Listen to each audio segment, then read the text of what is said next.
दोस्तों, हम आपके लिए सनातन धर्म से जुड़ी नई नई जानकारी लेकर आते हैं। अतः आपसे निवेदन है कि हमारे चैनल को सब्सक्राइब जरूर करें ताकि हम और आप अपने आने वाली पीढ़ी को हमारे धर्मों से अवगत करते रहे। दोस्तों, ये आपके लिए बिल्कुल फ्री है, लेकिन हमें बहुत खुशी मिलती है आपके लाइक और सब्सक्राइब से। चलिए वीडियो शुरू करते हैं। रामायण और महाभारत हिंदू सभ्यता की नींव है। महाभारत हमें जीवन जीने के तरीकों को सिखाता है। महाभारत में एक से बढ़कर एक महारथी लोगों का जिक्र है, जिनमें से एक है कर्ण। लेकिन बहुत कम लोगों को पता है कि महाभारत के कर्ण का अंतिम संस्कार सूरत में किया गया। कर्ण का अंतिम संस्कार सूरत में ही क्यों हुआ, उसके पीछे भी एक कहानी है। इस तथ्य को जानना आपके लिए बहुत जरूरी है और हम आपको इसके बारे में बताने जा रहे हैं। महाभारत एक ऐसी पौराणिक कथा है जिसके बारे में आपने बहुत कुछ देखा, सुना और पढ़ा होगा। इसके कुछ किरदार ऐसे हैं जिनको आज भी लोग अलग अलग मौकों पर याद करते हैं। उन्हीं में से एक का नाम कर्ण है। कर्ण को उनकी बहादुरी, दानवीरता, वचन और मित्रता के लिए याद किया जाता है। महाभारत के युद्ध के 17वें दिन इस वीर की मृत्यु हुई थी। दानवीर कर्ण पांडवों की माता कुंती के सबसे बड़े पुत्र थे।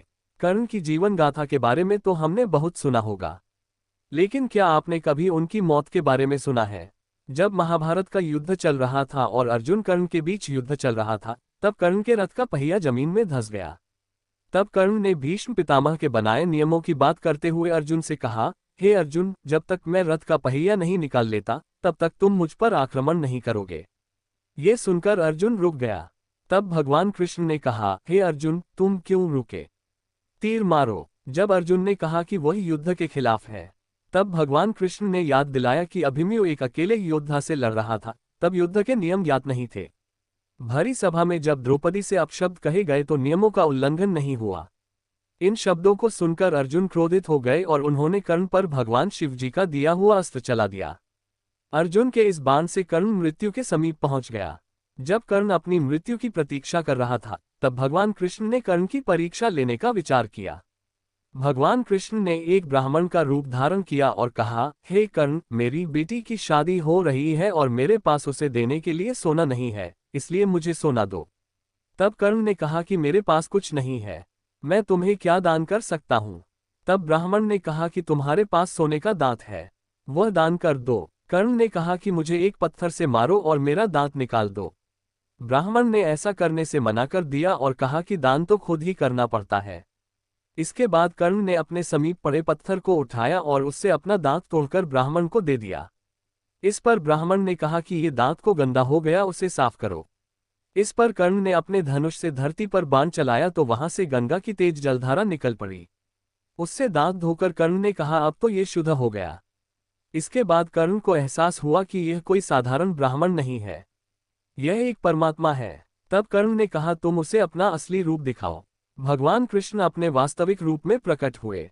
श्री कृष्ण ने तब कर्ण से कहा था कि तुम्हारी यह बाण गंगा युग युगों तक तुम्हारा गुणगान करती रहेगी। घायल कर्ण को श्री कृष्ण ने आशीर्वाद दिया था कि जब तक सूर्य, चंद्र, तारे और पृथ्वी रहेंगे, तुम्हारी दानवीरता का गुणगान तीनों लोकों में किया जाएगा। संसार में तुम्हारे समान महान दानवीर न तो हुआ है और न कभी होगा। श्री कृष्ण ने कर्ण से कहा कि वह उनसे कोई भी वरदान मांग सकते हैं। कर्ण ने कृष्ण जी से कहा कि एक निर्धन सूत पुत्र होने के कारण उसके साथ बहुत छल हुए हैं। अगली बार जब कृष्ण जी धरती पर आए तो वह पिछड़े वर्ग के लोगों के जीवन को सुधारने के लिए प्रयत्न करें। इसके साथ कर्ण ने 2 और वरदान मांगे। दूसरे वरदान के रूप में कर्ण ने यह मांगा कि अगले जन्म में कृष्ण जी उन्हीं के राज्य में जन्म लें, और तीसरे वरदान में उन्होंने श्री कृष्ण से कहा कि उनका अंतिम संस्कार एक कुंवारी भूमि पर करना। खोजबीन करने पर सूरत में तापी नदी ही कुंवारी नदी मिली, जिसे कुंवारी माता नदी भी कहा जाता है। इसी तापी नदी के किनारे कर्ण का शवदाह हुआ और आज भी यहाँ कर्ण का मंदिर है। सूरत का चारधाम मंदिर 3 पत्थरों का वट वृक्ष कर्ण के अंतिम संस्कार के साक्ष्य रूप है। तापी नदी के किनारे कर्ण का शवदाह किए जाने के पश्चात पांडवों ने जब कुंवारी भूमि होने पर शंका जताई तो श्री कृष्ण जी ने कर्ण को प्रकट करके उससे आकाशवाणी द्वारा कहलाया था कि वो सूर्य के पुत्र हैं और अश्विनी और कुमार उनके भाई हैं।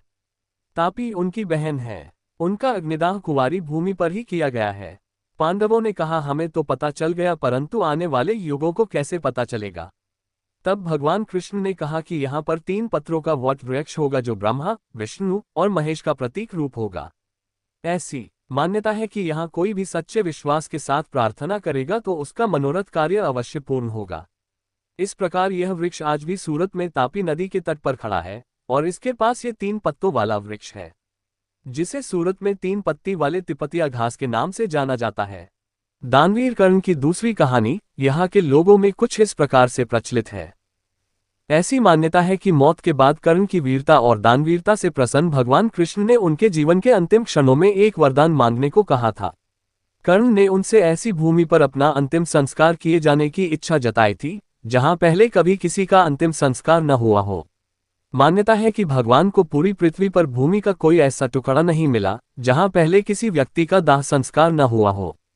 काफी तलाशने के बाद उन्हें केवल सूरत शहर में ताप्ती नदी के किनारे 1 इंच जमीन ही ऐसी मिली जहां पहले कभी किसी का शवदाह नहीं हुआ था। सूरत शहर के बराछा इलाके के लोगों का मानना है कि कर्ण की इच्छा के अनुसार भगवान कृष्ण उनका दाह संस्कार करने खुद यहां आए थे। यहां 1 इंच भूमि पर शव रखना असंभव था। ऐसे में भगवान कृष्ण ने उस भूमि के टुकड़े पर पहले एक बाण रखा। इसके बाद उस पर कर्ण के शरीर को रखकर दाह संस्कार किया। इस जगह को अब लोग तुलसीबड़ी मंदिर के रूप में पहचानते हैं। इस मंदिर में बड़ी संख्या में लोग दर्शन करने आते हैं। मंदिर परिसर में ही एक गौशाला है जहां गायों की सेवा की जाती है। इस मंदिर को लेकर लोगों में काफी श्रद्धा है। इस मंदिर को तुलसीबाड़ी मंदिर भी कहा जाता है। यहाँ 3 पत्ता बड़ का एक मंदिर भी है। दरअसल यहाँ बरगद का एक पेड़ है जिसके बारे में कहा जाता है कि यह हजारों साल पुराना है, लेकिन इस पर आज तक सिर्फ 3 पत्ते ही आए हैं। हैरानी की बात यह है कि ये तीनों पत्ते आज भी हरे भरे हैं। अमावस और पूर्णिमा के मौके पर यहाँ बड़ी संख्या में श्रद्धालु आते हैं।